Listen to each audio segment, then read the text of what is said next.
de su punto de partida de Farah Mendelssohn, en el fondo es muy parecido al de Todorov y se trata de cómo se relaciona nuestro mundo o nuestra experiencia con lo fantástico. Y eso también es un poco la pregunta que nos estaba planteando ya Julio Cortázar y la pregunta que ya nos estaba planteando Todorov, ¿no? Eh, de hecho, es una pregunta que desde el primer momento estaba planteando ya Walter Scott en su ensayo en su ensayo donde por primera vez dice que esta cosa que están escribiendo es terrible, es fantástica. Y ahí surgió el concepto de la literatura fantástica. Eh, pero Scott desde un primer momento dice que si van a escribir literatura fantástica, entonces que al menos se relacione con las reacciones humanas, ¿no? Y que la persona humana, el pensamiento del sujeto humano, eh, sea la reacción a esto fantástico. Y pues es también a lo que va a acabar desarrollando Mendelssohn a su manera, ¿no? Eh, que entonces tenemos en cada esto que, como yo lo he representado aquí como diagramas, la relación del sujeto con lo fantástico.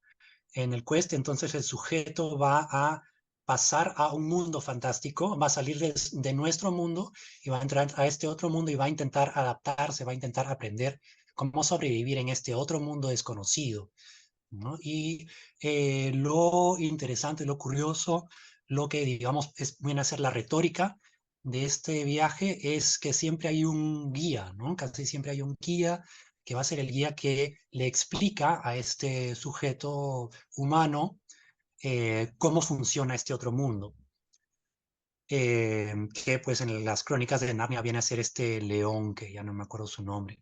Y en El Señor de los Anillos también es Gandalf, ¿no? En El Señor de los Anillos se da la particularidad de que Frodo no es de nuestro mundo, Frodo simplemente viene de su pueblito, que es la comarca, pero Frodo sale a conocer el mundo. Entonces, igual como lectores podemos conocer el mundo al mismo paso que Gandalf le va explicando al mundo a Frodo. Y de esa manera tenemos una forma muy práctica de ir conociendo, ir explorando este mundo fantástico, ¿no?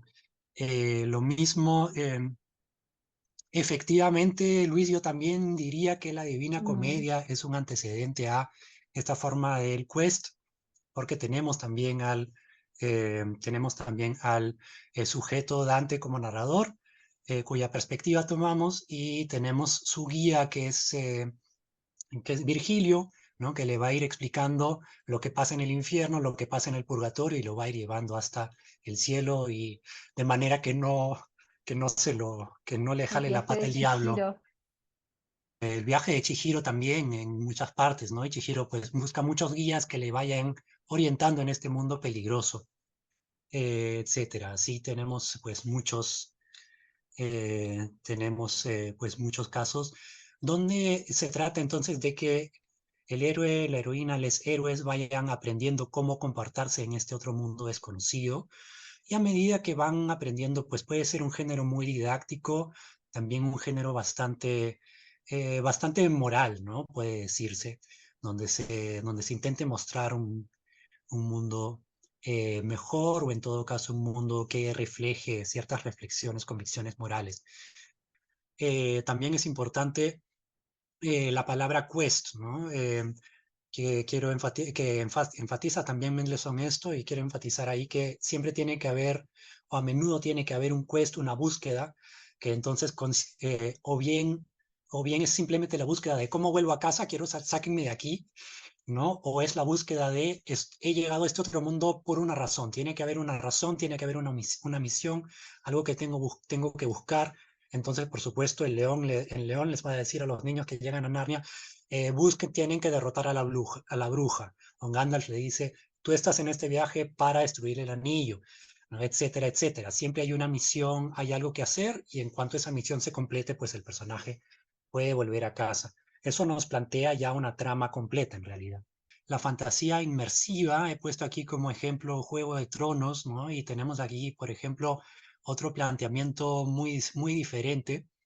O bueno, aunque pudiera parecer pudiera parecer en un primer instante que es un mundo fantástico como cualquier otro, lo que pasa aquí es que no tenemos un protagonista que entra a este mundo, sino que todos los protagonistas ya desde una entrada conocen el mundo y saben más o menos cómo funciona el mundo, excepto algunas cosas. Y, y lo gracioso, y va a haber una cierta ironía, va a haber siempre un poco un poco de gracia cuando estos sujetos, cuando estos protagonistas dentro de su mundo, pues hagan gestos fantásticos, usen espadas fantásticas, usan espadas mágicas, eh, tengan vargos, lobos gigantes, o sí, todo el mundo sabe que en el norte está la muralla y que ahí acaba el mundo, y lo dan por sentado, ¿no? Y dan por sentado esas cosas y no se sorprenden, por una parte, pero por otra parte van a empezar a investigar su mundo, ¿no? Va a haber siempre en esta clase de historia algo que les haga dudar, algo que les haga cuestionar el orden de su mundo, y a medida que van investigando el mundo, es que nosotros como lectores también nos enteramos de más cosas, nos enteramos de cosas que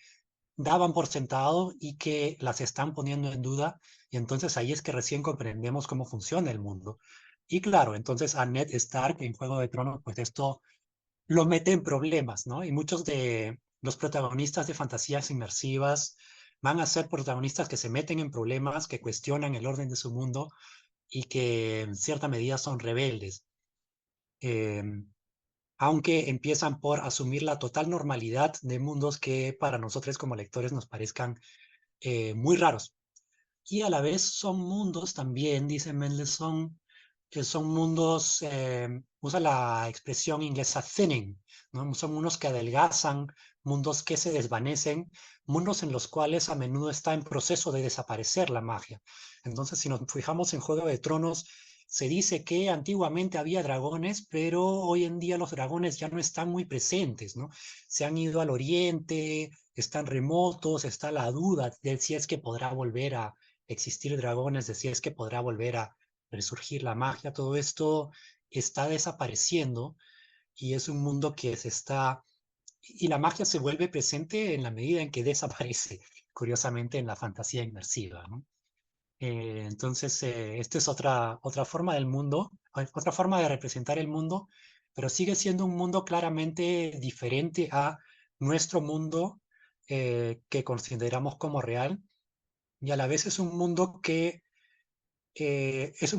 por más que sea totalmente fantástico, podemos relacionarnos con él, en la medida en que las personas que lo habitan siguen teniendo reacciones humanas, ¿no? Incluso si es que estas personas sean extraterrestres, sean de color azul, eh, no tengan género, vivan en una sociedad totalmente distinta y futurista, estas personas van a tener sentimientos humanos y en esa medida vamos a poder relacionarlos con ellas, y eso es esencial para igual poder narrar esta clase de fantasía, ¿no? Entonces la fantasía inmersiva consiste principalmente en que los protagonistas pongan en duda su mundo y se rebelen ante él, ¿no? Por otra parte, pues la fantasía de la intrusión quizás encapsula en gran medida lo que Todorov y en general toda la academia clásica considera lo fantástico, y que es de por sí en verdad el género del terror, ¿no?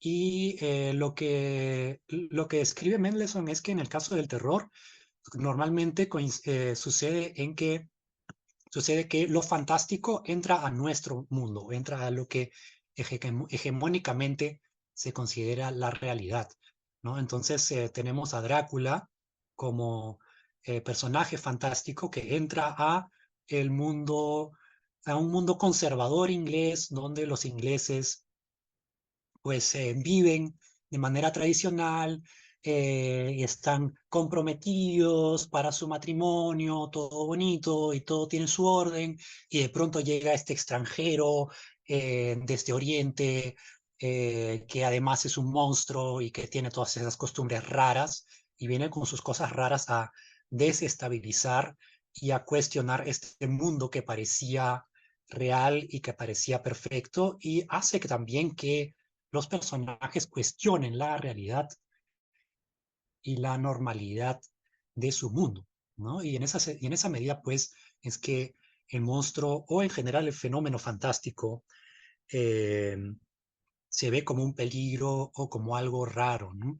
Eh, Cortázar ya no insiste en el terror, ¿no? Cortázar intenta un poco escapar de el género del terror como tal, y para él más bien la fantasía consiste en que aparece algo raro dentro de su día a día, y aún así esto raro igual es algo raro que le hace cuestionar su realidad, y eso es algo raro que le hace cuestionarse, y en esa medida pues es una intrusión que interrumpe lo que él consideraba normal, ¿no? Y en esa medida sigue siendo una intrusión que nos hace dudar, y una intrusión que pues solo puede, que genera una historia, que genera una trama, que genera una necesidad de comprender qué está pasando, eh, y que solo puede, entonces la historia solo puede terminar o bien en que el monstruo destruye nuestra realidad,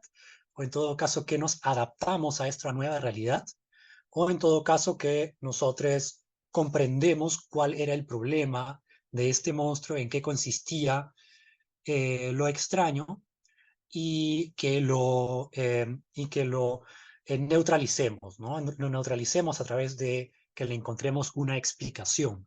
Entonces, recién en la medida en que aparece un doctor Van Helsing que nos dice que al vampiro se lo vence de tal manera, pues en ese momento es que resolvemos el misterio y vencemos al monstruo. Un ejemplo interesante que nos menciona Luis Arbaiz es Orbis Tertius, de Jorge Luis Borges, ¿no? Que también entra junto con Cortázar en lo que es lo neofantástico, donde también aparecen unas enciclopedias que empiezan a transformar el mundo, y que no sabemos de dónde salieron, pero que escriben un mundo distinto. Y sin duda estas enciclopedias tan extrañas, con símbolos raros, son una intrusión que empieza a desestabilizar el mundo, ¿no? El mundo en el que vive el narrador se empieza a transformar porque cada vez más gente lee estas enciclopedias, y produce más enciclopedias que escriben el mundo de forma distinta y que van transformando la realidad. Y al final este concepto de realidad se pone de cabeza y se transforma por completo, ¿no? Entonces hay una intrusión que a través del texto, el libro en la fantasía, y bueno, en general en la literatura fantástica, creo que el libro es un símbolo muy poderoso, ¿no? Porque el libro también puede traer otros mundos, o el libro puede, pues, traer ideas peligrosas que intruyen en nuestro mundo, o el libro también nos puede servir como portal para acceder a un mundo distinto, ¿no? El libro entonces siempre ha sido eh, un, eh, un símbolo interesante para lo fantástico. Eh, bueno, lamentablemente tarde o temprano llegamos a Harry Potter. Me parece un muy mal libro, pero fue un libro que a fin de cuentas ha marcado generaciones, a pesar de que ahora su influencia sea perniciosa. Y un libro que definitivamente es un ejemplo clásico de Portal Quest, ¿no? Donde el niño llega a una escuela mágica. En la escuela mágica hay un maestro no solo le enseña cómo se usa la magia, sino que además le dice, este es tu destino y tal, ¿no? Entonces es un niño con un destino, y tiene que cumplir su destino para completar la historia. Eh, y, eh, Clásicamente también Harry Potter sale de nuestro mundo real hacia un mundo eh, hacia un mundo complejo. Bueno, Joyan me insiste en que explique un poco más sus problemas con Harry Potter. Bueno, por una parte, Harry Potter últimamente se ha comentado bastante que se centra en representar a los duendes como caricaturas antisemitas, ¿no? Que son una raza de esclavos naturales, como se solía decir antiguamente en Grecia, y como se sigue creyendo dentro del discurso de supremacía blanca. Por otra parte, simplemente desde el punto de vista técnico, Farah Mendelssohn insiste que que en Harry Potter no hay realmente una lógica en el mundo. Harry Potter es un ejemplo clásico de que la fantasía de Portal cualquier cosa puede suceder, literalmente, ¿no? Entonces no hay una explicación de por qué una magia se tiene que hacer con una varita o por qué es necesario usar herbología para cierto hechizo. No hay una consistencia muy clara entre por qué las cosas suceden, sino que simplemente van sucediendo a medida que se guía a los personajes a través de este mundo. Y a la vez, pues hay esta autoridad el, esta autoridad del maestro como pues viejo hombre blanco cis, siempre que es la de, en este caso, Dumbledore, que es una figura en verdad extremadamente autoritaria y conservadora desde ese punto de vista, ¿no? Hay muchos problemas con Harry Potter, más allá de lo problemática que ha resultado ser también su autora. Bueno, el otro ejemplo que se preguntaba Sakura Card Captor, efectivamente es un ejemplo que me encanta, yo la tengo aquí presente también siempre, ¿no? Las chicas mágicas son un subgénero de por sí muy complejo, eh, y muy propio, pero que yo también lo posicionaría dentro de lo que es el quest. Ahí tenemos que relativizar nuevamente la noción de realidad, ¿no? Porque Sakura o Sailor Moon pues empiezan viviendo dentro de nuestra realidad como chicas normales que van al colegio todos los días, pero hasta que aparece un fenómeno que las inicia y las transforma hacia un mundo lleno de magia. Es un mundo que existe dentro del mismo espacio dentro del cual ya vivían, pero que es un mundo de magia distinto, ¿no? Y también tenemos ahí clásicamente la figura del guía, en el caso de Sakura, pues con Kero-chan, que en verdad es un peluche, ¿no? Y eso es lo gracioso de las chicas mágicas, que la figura del guía siempre va a estar caricaturizada, ridiculizada, y es una figura masculina que intenta guiar a estas chicas, pero que no le tienen mucho respeto y usan un poco de la información que reciben, pero a la vez la van a ir interpretando de su propia manera en su exploración de este mundo mágico, ¿no? Y pues es un género que permite hablar mucho sobre también la transformación desde un punto de vista femenino, que creo que es lo que le da mucho interés, pero yo considero que es una forma de quest y es una forma también de lo que podría llamarse fantasía urbana, ¿no? A fin de cuentas, porque es algo que sucede dentro de una ciudad que tiene varios niveles de realidad y donde el viaje al otro mundo es un viaje entre realidades sin cambiar de espacio, pero sí cambiando de realidad. Me parece que eso es también esencial a la fantasía urbana, que algunas personas lo habían preguntado y que en ese sentido pensaba también mencionarlo, ¿no? Por último, Farah Mendelssohn menciona la fantasía liminal, pero me parece que este es un género muy complejo y que pues muy sutil, y no les recomendaría escribirlo a menos que ya tengan mucha experiencia escribiendo, ¿no? Y lo que pasa en la fantasía liminal es que nunca sabemos si es que estamos en nuestro mundo o si es que estamos en otro mundo.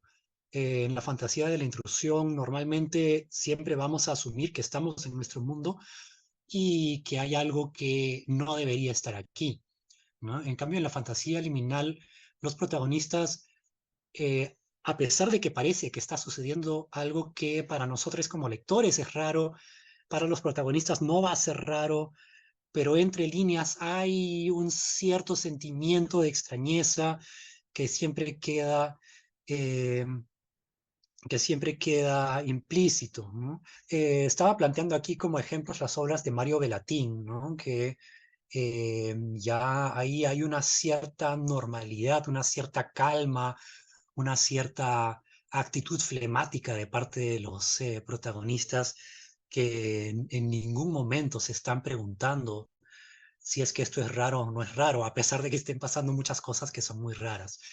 Dentro de la novela gótica, pues tenemos a Drácula como un ejemplo clásico. En Drácula ya podemos ver que hay algunas aproximaciones que podrían interpretarse como gay, de hecho. Hay algunos momentos entre Drácula y Jonathan Harker que implican esto, aunque es muy sutil. Eh, También cabe decir que Bram Stoker como tal, más después de su muerte se llegó a aclarar que parece que efectivamente era bisexual, y que es algo que está implícito en la novela, pero de manera muy sutil.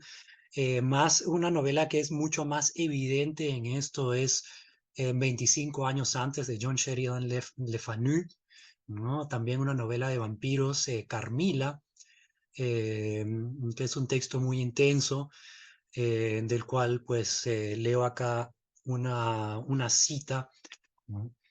Eh, Respondió muy gentilmente a mi bienvenida. Me senté a su lado, todavía asombrada, y ella habló así. Sí, estamos hablando de una chica que ha venido por el campo en medio de la oscuridad hacia un castillo, y la protagonista ha recibido a esta mujer desconocida en su casa. Y entonces ella habló así.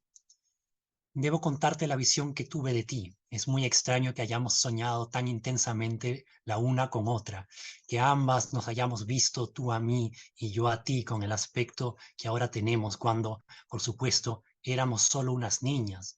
Yo tenía unos 6 años, y al despertarme de un sueño confuso y agitado, me pareció encontrarme en una habitación distinta al cuarto de los niños, con las paredes toscamente revestidas de cierta madera oscura y llena de alacenas, mm, cuyas sillas y bancos. Bueno, salto un poco. Mm, Y al mirar hacia arriba, cuando todavía estaba de rodillas, te vi. Sin duda eras tú, tal como te veo ahora, una joven muy bonita, con los cabellos dorados y grandes ojos azules y labios, tus labios. Eras tú, tal como te veo ahora, tu belleza me conquistó. Me encaramé en la cama y te abracé, y creo que ambas nos quedamos dormidas. Me despertó un grito. Te habías incorporado y gritabas. Me asusté y me deslicé al suelo. Creo que perdí el conocimiento durante un rato. Cuando me recobré, estaba de nuevo en casa, en el cuarto de los niños. Desde entonces no he podido olvidar tu rostro. Un simple parecido no podría haberme engañado. Tú eres la joven que yo vi. Ahora me tocaba a mí contar mi visión correspondiente, cosa que hice ante la sorpresa no simulada de mi nueva amiga. No sé cuál de las dos debería asustarse, dijo sonriendo de nuevo. Si no fueras tan bonita, pienso que me habrías asustado mucho. Mas, siendo como eres tan hermosa, ambas jóvenes únicamente, tengo la impresión de que te he conocido hace 12 años y que ya tengo derecho a la intimidad, etcétera, etcétera. La escena sigue poniéndose más intensa, ¿no? Y cabe decir que, por supuesto, a medida que la novela avanza, aparecen algunas muertes no explicadas en torno a esta extraña que ha llegado al castillo, y suceden hechos inexplicables, pues, junto a esta, que rodean a esta mujer desconocida, ¿no? Nada más condensar un poco lo que quería venir a decir respecto a la literatura gótica en el siglo XIX. Hay que ver que pues es una literatura que, que representa siempre lo homoerótico o lo queer, eh, relacionado con lo monstruoso, aunque sea de manera sutil, ¿no? Y quizás al final, en verdad, lo que hace es usar el monstruo como metáfora de una sexualidad de la cual es imposible hablar en este contexto, ¿no? Entonces, pero a la vez, a partir de esto, pues se desarrollan versiones más explícitas, como viene a ser, pues, más adelante, en la segunda mitad del siglo XX, lo que podría llamarse la weird fiction. Bueno, advierto que que en estas imágenes pueden ser un poco fuertes, ¿no? Eh, la historia que se cuenta, estas son unas páginas de Sandman que se mencionó en un inicio, es un personaje que es una mujer trans, eh, que atraviesa también este sueño, que a su vez, bueno, ella está soñando y se le acerca esta ave que ha salido del pecho de su vecino, que resulta que está poseído por alguna brujería, y esta ave empieza a convertir su sueño en una pesadilla en el cual a ella la fuerzan a operarse, ¿no? Entonces, y bueno, llegan estos personajes extraterrestres que la fuerzan. Tenemos entonces aquí una perspectiva muy distinta de ya un personaje que es pues eh, un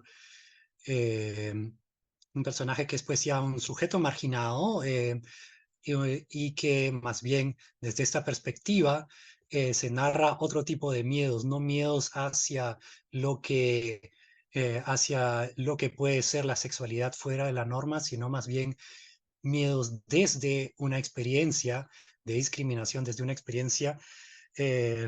desde una experiencia de estar fuera de la realidad, eh, de ser de pues cómo nos relacionamos con este trauma de la exclusión y de todos los tipos de violencia que experimentamos, ¿no? En ese sentido, también cambiar la perspectiva entre entre el protagonista y lo fantástico.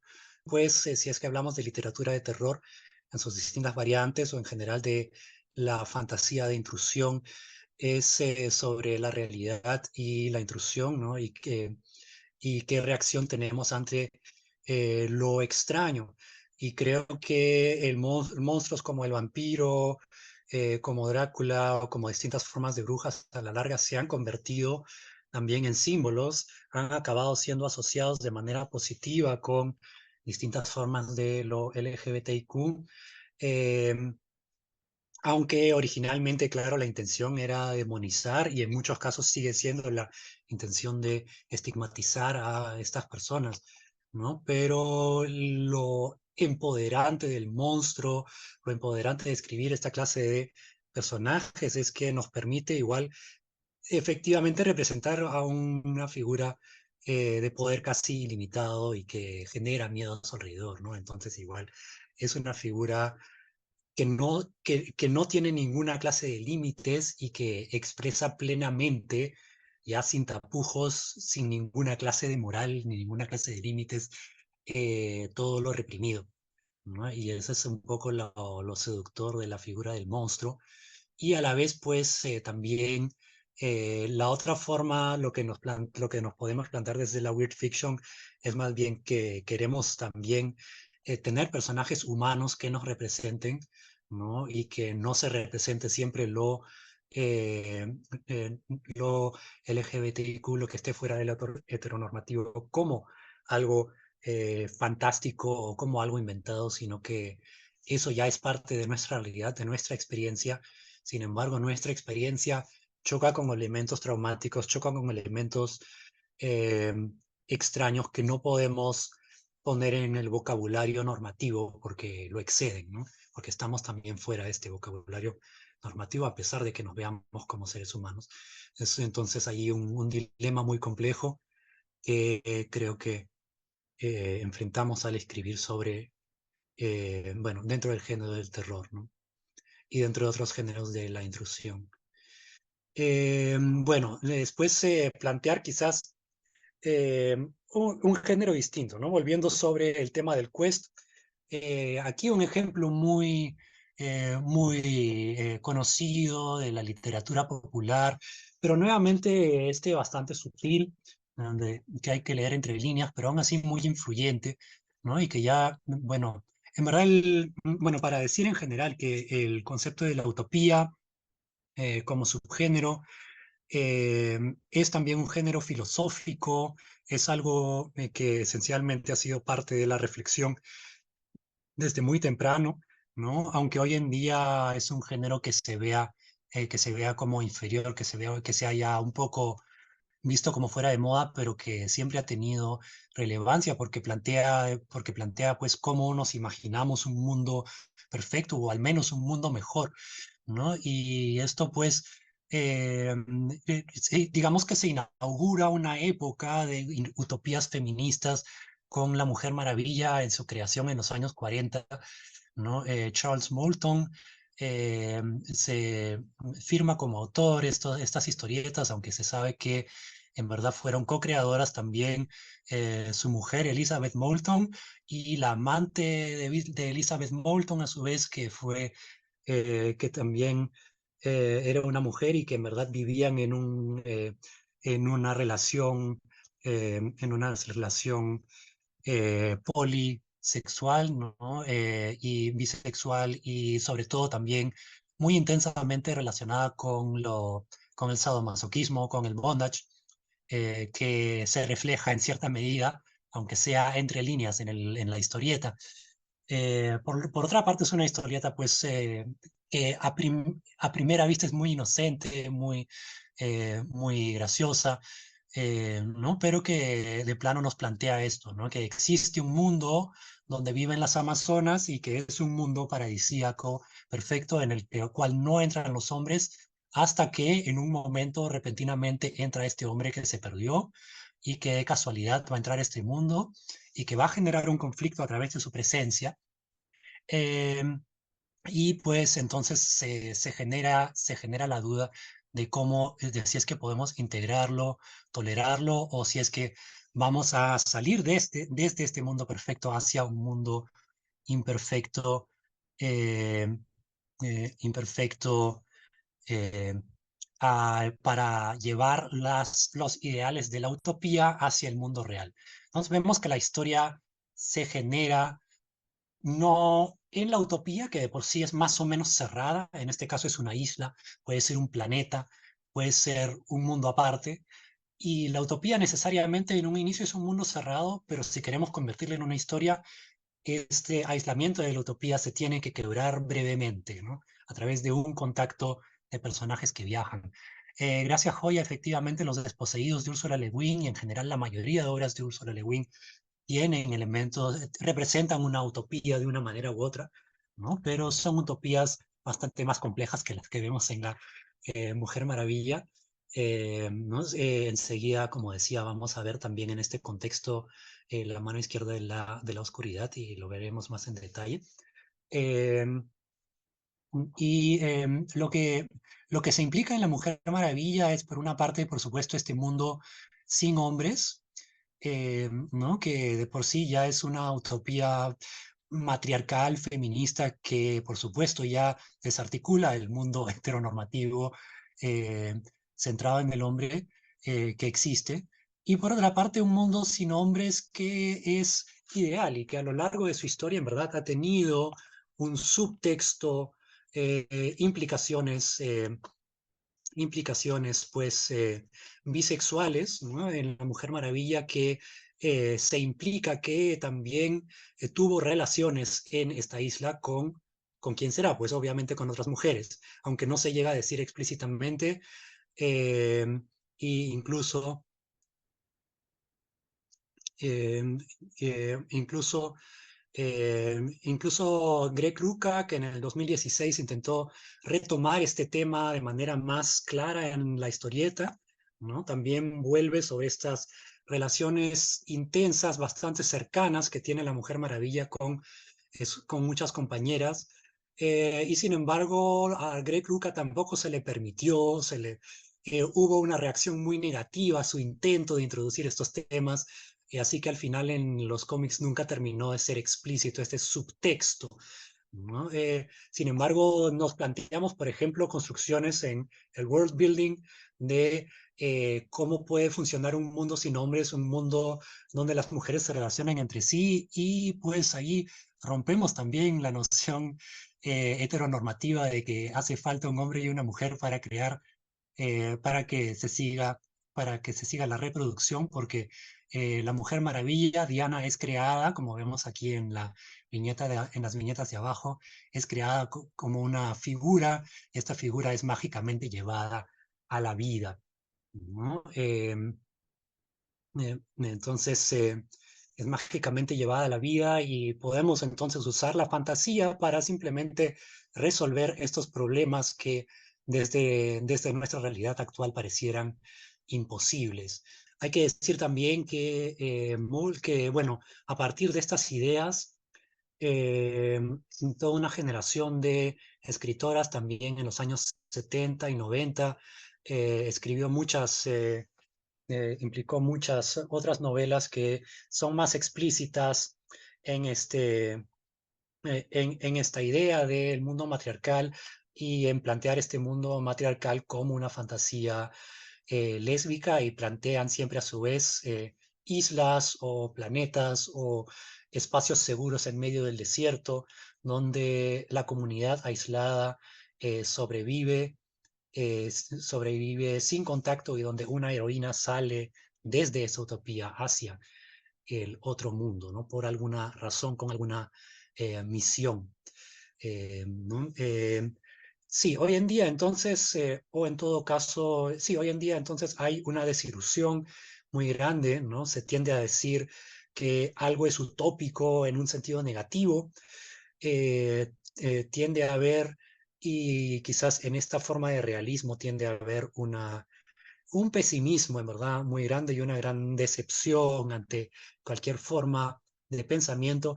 Y creo que es un pesimismo, en verdad, desde el cual las nociones conservativas en realidad ganan terreno, ¿no? Porque si no nos atrevemos a pensar un mundo distinto, entonces jamás vamos a poder realizar un mundo distinto. Y en ese sentido fue también que en los años 70 se planteó la utopía como proyecto político, y como hoy en día tiene que seguir siendo un proyecto político, sigue siendo un acto extremadamente político el pensar utopías.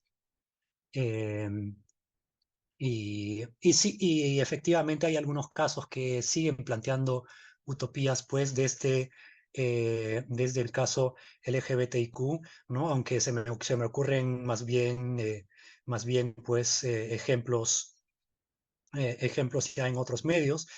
Tenemos en los juegos de rol el juego de rol Thirsty Sword Lesbians, que su punto de partida es que tenemos una comunidad cerrada y segura para personas LGBTIQ, y que va a defenderse frente a embates sobrenaturales externos. Y también tenemos, por supuesto, la serie de She-Ra de los últimos años, que también plantea un planeta aparte donde viven en perfecta armonía estas princesas con personajes de todos los géneros y sexualidades posibles, donde nunca se cuestiona esta forma alternativa de sexualidad. Y sin embargo, pues se tienen que defender esta utopía ante una invasión, ¿no? Extraterrestre, aunque nunca se hable de lo, de lo queer como temática como tal. Está implícito siempre el defender este otro mundo utópico. Eh, y bueno, como venía diciendo, un caso más complejo son las utopías de Ursula K. Le Guin, ¿no?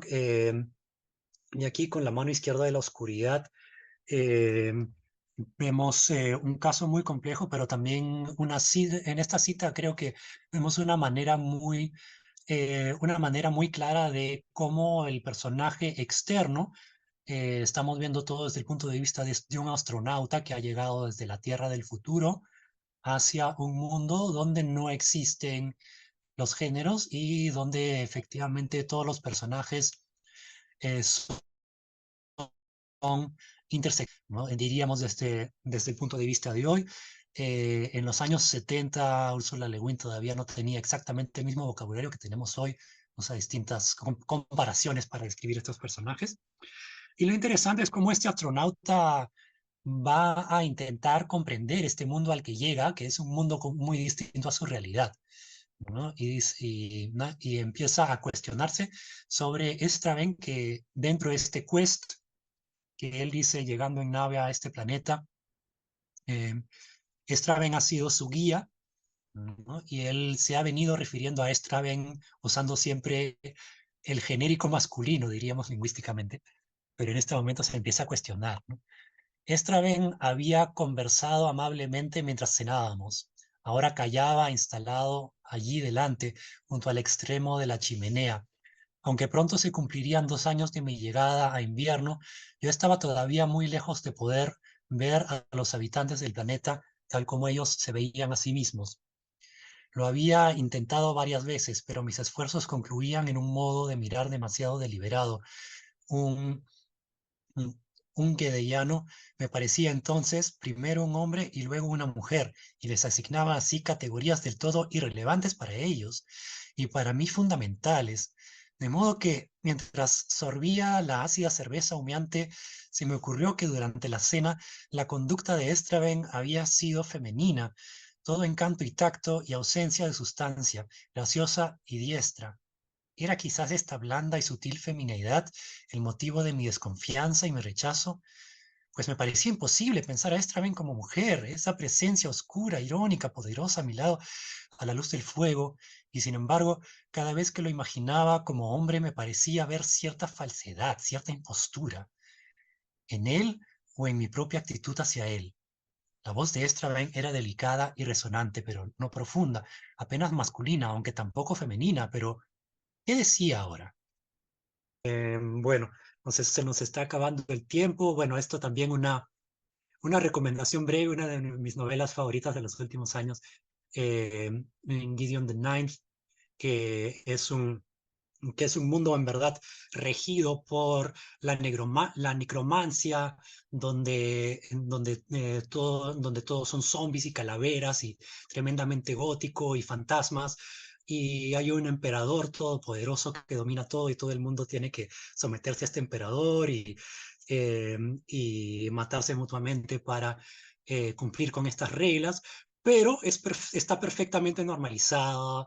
Están perfectamente normalizadas las relaciones homosexuales y las identidades trans, porque a fin de cuentas, si es que existen los fantasmas y un espíritu masculino, un fantasma masculino entra en un cuerpo femenino, entonces este personaje pues puede ser otra cosa, es normal, entonces toda la experiencia LGBTIQ ahí está normalizada, pero a la vez pues hay muchos otros problemas muy serios que tratar dentro de este mundo, y esos problemas, pues las protagonistas, en este caso también lesbianas, van a ir cuestionando esos problemas dentro de este mundo y van a empezar a descubrir los terribles secretos detrás de la necromancia del emperador, ¿no? Y explorar el mundo más a profundidad a través de esto.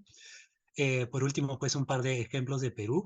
Da la casualidad de que los dos autores están presentes. Yo cuando empecé a preparar el taller no sabía que iban a participar, pero son, digamos, los textos que más me han llamado la atención en la producción peruana contemporánea respecto a fantasías LGBTIQ+.